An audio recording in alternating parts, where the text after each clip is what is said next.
Graça e paz, vamos continuar falando sobre os escolhidos de Deus e a mensagem que trazemos dos céus. Os céus nos escolhem, nos revelam a verdade e nós então somos realmente escolhidos para trazer essa luz, esta palavra para o mundo. Assim foi com os profetas do passado, com os apóstolos, com todos os que o Senhor tem chamado, escolhido, batizado com o Espírito Santo, assim revestido de poder. Poder para receber a palavra de Deus, entender a palavra de Deus, praticar e ensinar a todo mundo. Este é o poder prometido, é o poder de Deus através do batismo com o Espírito Santo, onde se cumpre então todo o ministério de Jesus o Cristo, o Messias, aquele Messias, o profeta prometido que nos ensinaria todas as coisas. Então ele tem nos ensinado tudo através do batismo com o Espírito Santo. Jesus é aquele que batiza com o Espírito Santo, já havia anunciado João lá no Rio Jordão. E Jesus então ensina todas as coisas de Deus através do batismo com o Espírito Santo. E vamos ver aqui então o ensino de Isaías 26, algo que tem sido omitido pelos séculos, a verdade, o próprio texto. Muitas pessoas são formadas, são discipuladas, mas em Isaías pulam estes capítulos que nós temos estudado aqui, o 24, o 25, agora o 26, você vai reparar isso. Por que eles são escondidos? E nós temos aí bispos, nós temos líderes que não aprenderam isso porque as gerações anteriores a ele não o ensinaram. Desde a infância, lá na escola dominical, fugiram, pularam estes textos. Então ele aprendeu os outros que estão de acordo com a sua formulação doutrinária, que querem levar a dizer que a sua é a correta. Mas para que aconteça isso, eles simplesmente omitem os capítulos e tantos e muitos capítulos e muitos textos que iriam contra essa sua ideia de privilegiado, de que a sua denominação faz tudo correto. Então eles fazem inúmeras coisas erradas, coisas essenciais que jamais poderiam errar. Eles erram porque ensinam errado, porque fogem da verdade da palavra de Deus, embora propaguem que seguem a verdade. Mas eles pulam, eles omitem, eles mentem, eles têm medo dos textos bíblicos que os colocariam no mesmo nível de todos os outros. Deveriam conhecer, continuar a conhecer ao Senhor e assim andar na verdade. É isso que nós vamos ver aqui em Isaías 26, que diz assim: naquele dia se entoará este cântico na terra de Judá. Temos uma cidade forte, a que Deus pôs a salvação por muros e antemuros. Então, este cântico de celebração, de alegria, de vitória, de firmeza, de confiança vem porque o povo sente essa confiança, essa firmeza, certeza de que Deus tem estabelecido a sua fé, a sua doutrina, a sua cidade, o que se fala. Deus mesmo estabeleceu como cidade forte, que resiste a toda crítica, a toda perseguição, a toda controvérsia, a toda discussão. É uma cidade que prevalece na honestidade. Vamos realmente nos aprofundar neste texto a respeito da justiça, da verdade, do juízo, do que é certo. Então Deus estabelece essa cidade e pôs a salvação por muros e antemuros. Essa salvação é estar em paz com Deus, é andar com Deus, é ter Deus habitando em você. Você foi criado para ser morada de Deus, para Deus morar em você, e agora através do Espírito Santo. Então essa é a cidade da salvação, é a cidade do Espírito Santo habitando em nós. Versículo 2. abri as portas para que entre nelas a nação justa que observa a verdade. Então, a nação salva, a verdadeira denominação, a verdadeira nação, povo de Deus, igreja, é a nação justa que observa a verdade. Essa está estabelecida como salvação, tendo salvação por muros e antemuros, é a cidade forte, a cidade de Deus. Temos uma cidade forte a que Deus pôs a salvação por muros e antemuros. Abri as portas para que entre nelas a nação justa. Pelas portas, então, entra a nação que vai habitar na cidade forte, estabelecida por Deus. Então não é qualquer um. É a nação justa que observa a verdade, é a que pratica, é a que tem a obra da prática da fé. A fé sem obras é morta, continua sendo. Paulo disse isso. Você lendo todo o texto de Paulo, você chega a essa conclusão. Que a fé, ela operou, e Tiago depois confirma isso, pela obra. Foi quando o justo viveu pela fé, praticou, viveu.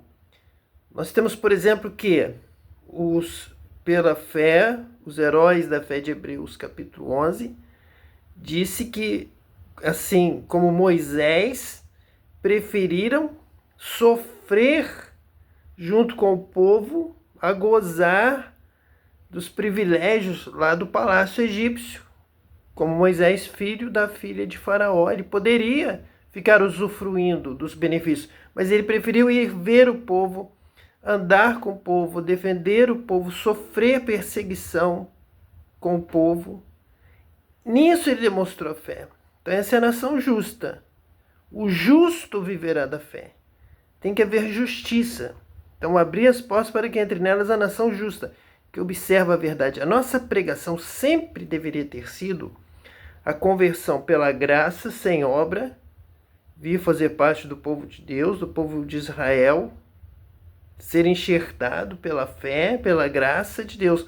Mas a partir dali, no próximo passo, ensinado a andar em justiça, a observar a verdade, a realizar obras, a amar, a perdoar, a socorrer o pobre, o necessitado. É isso que estamos lendo aqui em Isaías constantemente. É isso que está no Novo Testamento, lá até o Apocalipse. Foi isso que Jesus ensinou. O caminho estreito, a porta estreita é o caminho do justo. É por ter que andar em justiça, para que entre nelas a nação justa que observa a verdade, é por isso que a porta é estreita. Abrir as portas para que entre nelas a nação justa que observa a verdade.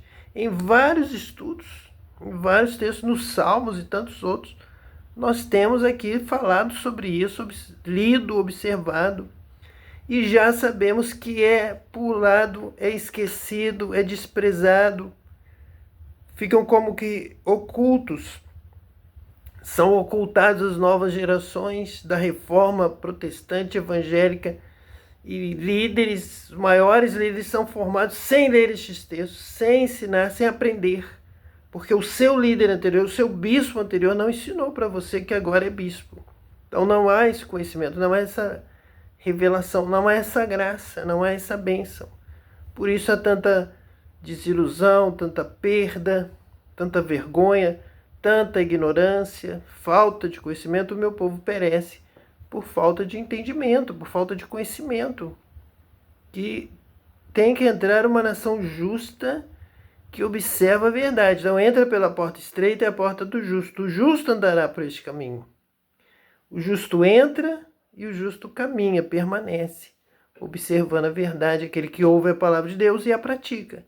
Esse é o justo, não é só o que ouve. Só porque ouviu, levantou a mão, foi lá na frente e nunca praticou, vai para o inferno. Não adiantou, não fez nada. Viveu anos e anos, apartai-vos de mim, malditos vós que praticais a iniquidade, tive fome, não me deste comer, tive sede, não me deste beber. Isso é verdade, é literal, é real. Não adianta querer fugir para criar uma nova religião que não precise observar a verdade, que não precise praticar a justiça em todo o tempo. Isso é mentira. Deus não vai e não está aceitando esta mentira, mas a verdade está aqui. Abri as portas para que entre nelas a nação justa que observa a verdade. Tu conservarás em paz aquele cuja mente está firme em ti, porque ele confia em ti. Então tem que ter a fé, a confiança, andar com Deus e praticando a palavra de Deus, conhecendo a Deus, prosseguindo em conhecer a Deus, praticando a palavra, orando, sendo batizado com o Espírito Santo para ter poder para praticar esta palavra, para ter a mente firme em Deus só pelo poder do Espírito Santo, para te dar essa nova mente, a mente de Cristo, te dar um novo coração, um novo nascimento, e você ter o Espírito de Deus para te conduzir em verdade. Confiai no Senhor perpetuamente, porque o Senhor Deus é uma rocha eterna. Então ele prevalece, ele faz, ele sustenta, ele guarda. A rocha livra do mal, a rocha destrói o mal, a rocha tanto sustenta o que está sobre ela, quanto esmaga aquele sobre o qual ela cai, ela é lançada. Então nosso Deus é uma rocha de vitória, é uma rocha que prevalece, é uma rocha que dá proteção, você fica guardado sobre a rocha, e a rocha, ela está sobre o seu inimigo, ela te dá vitória. O Senhor Deus é uma rocha eterna, porque ele abate os que habitam no alto na cidade elevada, humilha até ao chão e derruba até ao pó. Então, Deus humilha e derruba aqueles que se exaltam. Ele abate os que se exaltam. E no versículo diz assim: o pé pisá-la-á os pés dos aflitos e os passos dos pobres. Então, Deus vai fazer toda essa alteração. Aquele que ri, aquele que humilha, o soberbo será humilhado, e aquele que é humilhado será exaltado, o pobre, o aflito. Então, se você está do lado do pobre, se você socorre o pobre, você está do lado de Deus, porque Deus vai exaltar o pobre e aquele que é socorro, fortaleza. Nós lemos e estudamos isso aqui em Isaías 24, Isaías 25. Jesus fala sobre isso. A Bíblia fala sobre isso, Apocalipse fala sobre isso. Então, nós temos que estar do lado do pobre, socorrendo o pobre, pois essa é a vontade de Deus. É isso que Deus quer. Então, temos que estar nessa rocha. Essa rocha vai dar vitória ao humilde. Essa rocha vai esmagar o soberbo, o que escraviza, o mal, o que tenta perverter o direito da viúva, do pobre, do órfão. Deus vai dar vitória. Veja que o versículo 7 diz assim: o caminho do justo é todo plano, tu retamente pesas o andar do justo. Uma grande perda do evangélico, do protestante, é não trabalhar o texto, que o justo viverá da fé. A palavra de Deus nos chama para a prática da justiça em todo tempo, para que a nossa justiça supere muito a dos fariseus, a dos escribas, que nós realmente andemos em justiça. Essa justiça, esse cuidado com o pobre é ter e compartilhar o que tem. Quem tem bens deste mundo e não compartilha com o seu irmão que passa necessidade, esse não tem o amor de Deus, não conhece a Deus, porque Deus é amor. Deus é amor neste cuidado com o que não tem, com o necessitado, para que todos tenham, para que todos comam, todos bebam, todos cantem, todos se alegrem, todos estejam na presença de Deus, todos estejam satisfeitos. Esse é o caminho do justo. Então Deus abençoa o justo, o caminho do justo é todo plano. O justo viverá da fé. Não adianta fé com iniquidade. Junte fé, coloque junto com a fé a perversidade, a maldade, a falta de amor ao próximo. E não vai haver uma bebida saudável, não vai haver salvação. Virá condenação. Mas Senhor, Senhor, em teu nome nós expulsamos demônio. Quer dizer, nós tínhamos fé, Não era a fé que iria nos salvar? Não, não é a fé. O justo viverá da fé. Você teria que andar em justiça. Você teria que amar a Deus, conhecer a Deus e amar o próximo. Se você fez tudo isso e não teve amor, nada valeu. Não serviu para nada. Nada você é, nada você tem, nada você fez, nada você foi. Porque o caminho do justo é todo plano, é correto, é certo, é o que deve ser. O caminho estreito é o caminho do justo, é ele que anda por este caminho. Tu retamente pesas o andar do justo, não é do que tem fé. A fé sem obras é morta. Não é o que diz que conhece Deus, é o diabo. Diz que conhece, treme. É o justo, é o que anda na verdade. O diabo anda na mentira, no engano. E muitos que dizem Senhor, Senhor, são na verdade filhos do diabo, da prática do mal, da obra má, da maldade, da perversidade, da mentira, da iniquidade. Tem sido assim. Tem tomado o nome de Deus, mas tem tomado o nome de Deus em vão, e esse jamais será tomado por inocente. Esse não é o justo. Deus não conhece esse que toma o nome de Deus e perverte a justiça, e não ama o seu irmão, não socorre o necessitado. Versículo 8.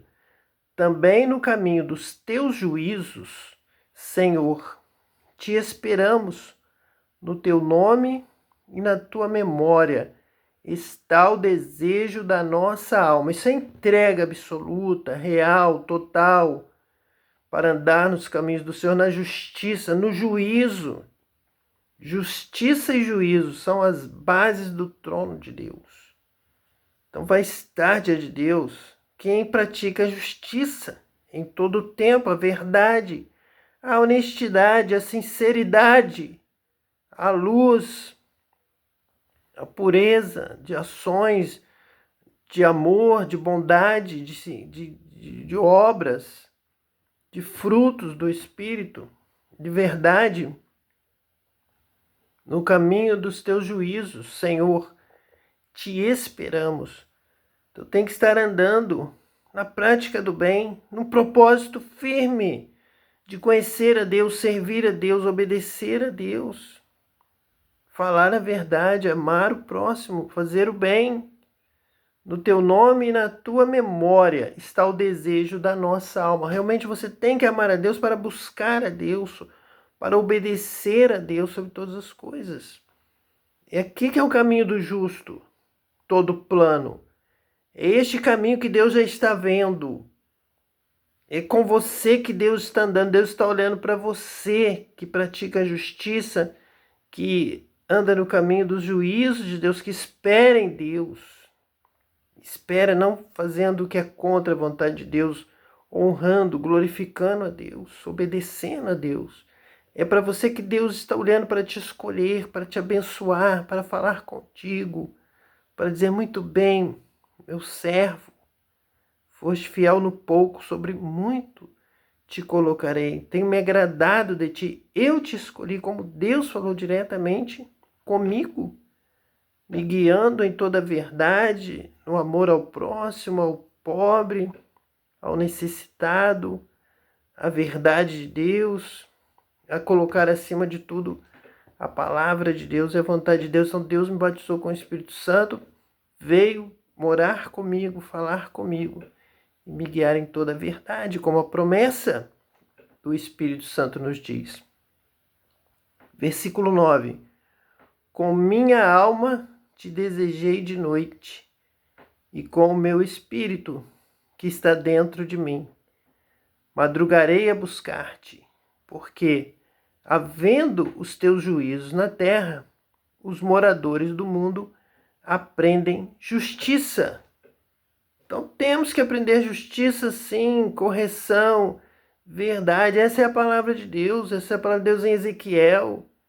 Se o ímpio se converter, se arrepender embora tenha praticado mal durante a sua vida, mas se no fim dos seus dias, em algum momento, ele se arrepende, se converter dos seus maus caminhos e aprender a justiça, o juízo de Deus na terra, então eu o perdoarei. Virá salvação, virá cura, porque Deus vai contemplar a sua fase, a sua última etapa de vida na justiça, no juízo, no arrependimento. Mas se alguém for praticando a justiça, a verdade, juízo, e nos últimos dias, nos últimos momentos, ele abandonar este caminho, ele vai perecer no seu mau caminho, por ter deixado de praticar o juízo, a justiça. Porque havendo os teus juízos na terra, isto é, havendo esta palavra, havendo esta orientação verdadeira, coisa que reformados e outros não têm coragem de assumir, de trazer, mas quando há essa palavra do bem, do amor, da paz, do socorro, da justiça em todo tempo, de socorrer ao pobre, então os moradores do mundo aprendem justiça. E essa é a vontade de Deus, que haja justiça sobre a terra, que haja realmente bênção, vida, que haja obediência a Deus sobre a terra. Ainda que se mostre favor ao ímpio, nem por isso aprende a justiça. Até na terra da retidão, ele pratica a iniquidade e não atenta para a majestade do Senhor. Então, aqui está este engano, esse espírito de confusão, de engano, que pregam para se ir à frente, aceitar a Jesus, levantar a mão, seria uma terra de retidão. Mas nessa terra ele pratica a iniquidade, porque ele não aprende a justiça e não atenta para a majestade do Senhor. Ninguém há que lhe ensine a fazer o bem, a se esforçar, a fazer mais, fazer além, ir além, dar a face, andar a segunda milha, ajudar o pobre, fazer como o samaritano, fazer como Cornélio, que dava sua esmola e fazia sua oração. Não há quem ensine isso. Nós deveríamos ter uma escola bíblica que ensinasse a justiça, o juízo. Olha, a criança tem que aprender, ser ensinada, ela precisa ser ensinada no caminho que deve andar. Este caminho é o caminho da justiça, de Deus, a majestade do Senhor, é não praticar a iniquidade, é ajudar, é socorrer, é estar sempre com alguma coisa pronta para o necessitado. Antes de sair de casa, falar: mamãe, por favor, me deixe levar uma moeda no meu bolso. Para quê? Porque eu aprendi, eu estou sendo instruído a andar em justiça. E se nós temos aqui sobrando em casa, eu quero andar com um pouco a mais para suprir aquele que está em falta, estiver na rua pedindo um prato de comida.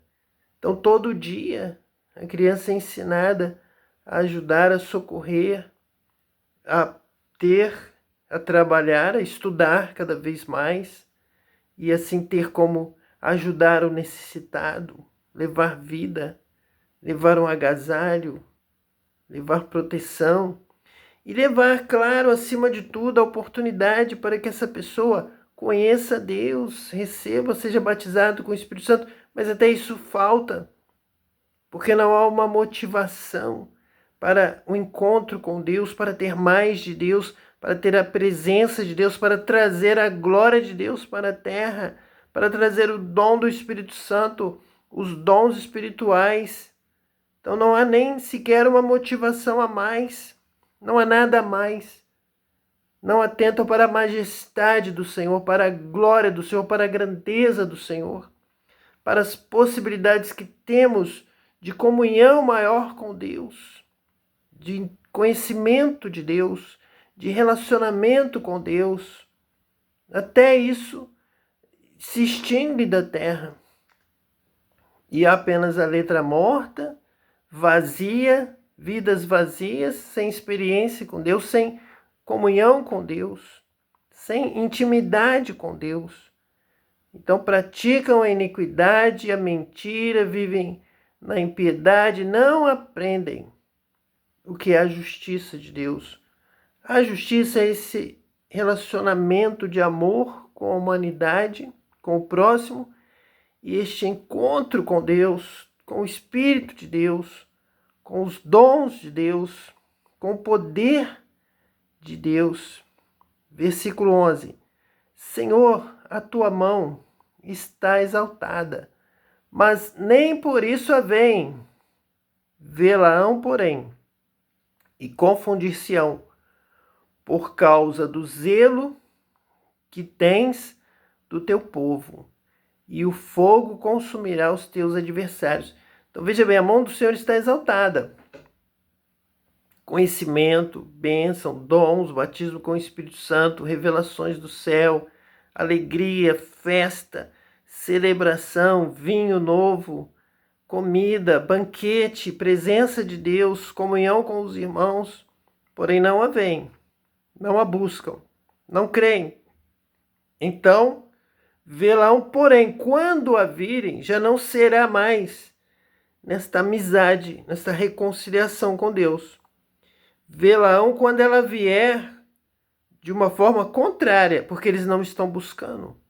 Não estão buscando enquanto se pode achar a mão de Deus, a presença de Deus, o poder de Deus, a intimidade com Deus, os dons de Deus. Deus habitar em você, você não tem buscado. Mas um dia virá como virá contra os seus inimigos, e você estará entre eles, porque você rejeitou o conhecimento de Deus e a presença de Deus. E confundir-se-ão por causa do zelo que tens do teu povo, e o fogo consumirá os teus adversários, os que não te querem, os que não querem a Deus, os que não buscam a Deus, os que não buscam o conhecimento de Deus, a presença de Deus, o batismo com o Espírito Santo de Deus, estão se tornando adversários de Deus, porque o têm rejeitado agora. Não o têm buscado, e o fogo consumirá os teus adversários. E muitos vão dizer, Senhor, Senhor, nós não somos teus amigos? Nós não fazíamos certas obras? Não fazíamos? Não, vocês não realizavam as minhas obras. Vocês não me amaram, vocês não amaram, vocês não abençoaram vida nenhuma, vocês não procuraram perdoar, vocês não perdoaram, vocês não estavam para resgate de vidas, para resgatar o caído, o aflito, o necessitado, para dividir o vinho, para dividir o pão. Vocês não dividiram. Tive fome, não me deste comer. Tive sede, não me deste beber. Estive preso, não fostes visitar-me. Alguns estão querendo que fiquem mais tempo presos, não querem visitar, não têm misericórdia, não têm amor e ainda usam o nome do Senhor. Estão se tornando cada dia mais adversários de Deus. E nós lemos no versículo 10, ainda que se mostre favor ao ímpio, nem por isso aprende a justiça. Nem Deus dando tempo, Deus está te dando um tempo para que você se arrependa. Mas você continua agindo como ímpio. Então o fogo consumirá os adversários de Deus e você está se enquadrando neste grupo de adversários de Deus. Você ainda não foi batizado com o Espírito Santo. Então você ainda não buscou, você ainda não desejou a Deus em você, morando em você como Ele mora comigo. E o versículo 12 diz assim, Senhor, Tu nos darás a paz, porque Tu és o que fizeste em nós todas as nossas obras. Então realmente, somos batizados com o Espírito Santo, recebemos o amor, o poder, a sabedoria, o conhecimento de Deus e vamos realizando as obras. As obras são naturais. Se estamos ligados na videira, vamos dar frutos. A seiva vai estar jorrando, circulando agora em nossa vida, em nossa mente. O Espírito de Deus está aqui conosco. Então Deus vai fazer as obras em nós, através de nós. Nós já fomos criados para boas obras. Boas obras têm que abundar, inundar a nossa vida, transbordar na nossa vida. Luz do mundo, sal da terra, fazer o bem, dar esmolas, amar abundantemente, buscar a Deus e amar a Deus e amar ao nosso próximo como Jesus nos amou. Então, Senhor, Tu nos darás a paz, essa presença de Deus, essa comunhão com Deus, esse testemunho do Espírito de Deus que habita em nós de que somos filhos de Deus. Porque aqueles que têm o Espírito de Deus, estes são filhos de Deus. Então nós temos essa paz que o mundo não pode dar, a paz do Filho de Deus, da presença de Deus, de toda a riqueza da graça de Deus, da bênção de Deus, porque Tu és o que fizeste em nós todas as nossas obras. A graça é a esmola, é favor imerecido. Recebemos de graça recebestes, de graça dai. Então tem que haver as obras, acontecerão as obras. Se Deus realizou uma obra em nós, essa obra vai fluir, vai alcançar o mundo. Senhor, Tu nos darás a paz, porque Tu és o que fizeste em nós todas as nossas obras. E temos que ter obras. Vamos aos céus, as nossas obras nos acompanharão. O Apocalipse vai dizer, bem-aventurado aquele que agora morre no Senhor, porque as suas obras o acompanharão.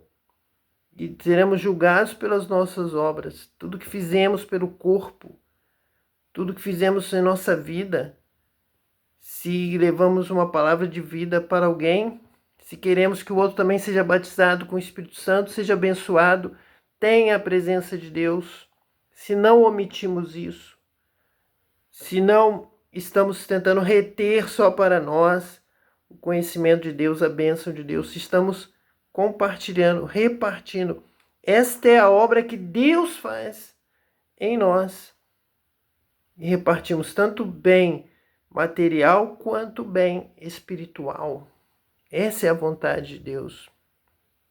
Ó Senhor, Deus nosso, já outros senhores têm tido domínio sobre nós, porém por Ti só, nos lembrando de Teu nome. Morrendo eles, não tornarão a viver. Falecendo, não ressuscitarão. Por isso os visitaste e destruíste, e apagaste toda a sua memória. Tu, Senhor, aumentaste a esta nação. Tu aumentaste a esta nação, fizeste-te glorioso, alargaste todos os confins da terra. Ó Senhor, na angústia te buscaram, vindo sobre eles a tua correção, derramaram a sua oração secreta. Então realmente buscamos a Deus, amamos a Deus, queremos realmente conhecer a vontade de Deus para praticá-la, para não desagradar a Deus, para fazer apenas o que for da vontade de Deus, e realizamos esta oração secreta. É interessante que isso aconteceu na minha vida, veio acontecendo nos momentos antes do meu batismo com o Espírito Santo. Eu comecei um propósito de orar e jejuar para ser batizado com o Espírito Santo. E um sentimento que eu tive, não por ter tanto lido naqueles dias na palavra de Deus sobre se fechar no seu quarto e fazer a sua oração secreta e que ninguém visse e que ficasse somente entre eu e o Pai, e assim Ele que vem em secreto me recompensaria. Mas me veio uma forte convicção de que eu deveria jejuar e orar para ser batizado com o Espírito Santo. Então eu que estava ali no Instituto Bíblico, como um seminário de forma integral, eu comecei a deixar de tomar o café da manhã, só almoçar depois do meio-dia, nesse período jejuar, e no horário que eu estaria almoçando, por volta de 11h30 até meio-dia, eu fosse para um quarto secreto, um quarto que tinha no segundo andar, sem que ninguém soubesse. Então eu ia como se estivesse indo para o café e para o almoço, e eu entrava por uma porta, uma escada, ia para o segundo andar, e ali orava. E comecei a orar e cada vez mais sentindo a presença de Deus, glorificando a Deus, cada vez sentindo mais o mover na minha vida, até que na sexta-feira, às 10 horas da noite, Jesus veio, me batizou com o Espírito Santo, veio uma bola do céu, como um meteoro, como um cometa, com aquela cauda comprida, uma bola de fogo, pareciam rochas, e estavam todos ardendo, e veio na minha direção. Quando se chocou comigo, da minha boca começou a sair outras línguas. Eu falei, creio em todas as línguas dos homens e dos anjos, falando em outras línguas com variedade, com mudança de línguas de 10 horas da noite de um dia até as 4 horas da tarde do outro dia. Não falei português, falei todas as outras línguas possíveis. Então eu estava nessa campanha de oração secreta, até um dia um colega do seminário, ele me viu andando no horário que eu deveria estar almoçando, e eu saí para realizar alguma coisa na cidade, saí dali do internato, do Instituto Bíblico, e falou, agora eu já sei por que você não está lá com a gente no almoço, no café, você está vindo comer aqui fora, né? Comer melhor. Eu apenas sorri, não podia dizer nem que sim, nem que não. Estava nesse propósito do versículo 16. Ó Senhor, na angústia te buscaram, vindo sobre eles a tua correção, derramaram a sua oração secreta. E aí veio realmente a bênção de Deus, o batismo com o Espírito Santo, a revelação de Deus, e posteriormente ele veio estar comigo para sempre, em todos os momentos, andar comigo, guiar a minha vida, guiar minha palavra, guiar minha mente, meu pensamento, meu sentimento, tudo controlado, dominado por Deus, para a glória de Deus. E também fez parte deste período essa oração secreta. Que Deus te abençoe, que você também seja batizado com o Espírito Santo, seja abençoado, receba a vida plena que o Senhor tem para aquele que anda no seu caminho de justiça, de juízo, e que através do qual Deus realiza a sua obra. Que você seja abençoado hoje eternamente em nome de Jesus Cristo, o Messias. Amém.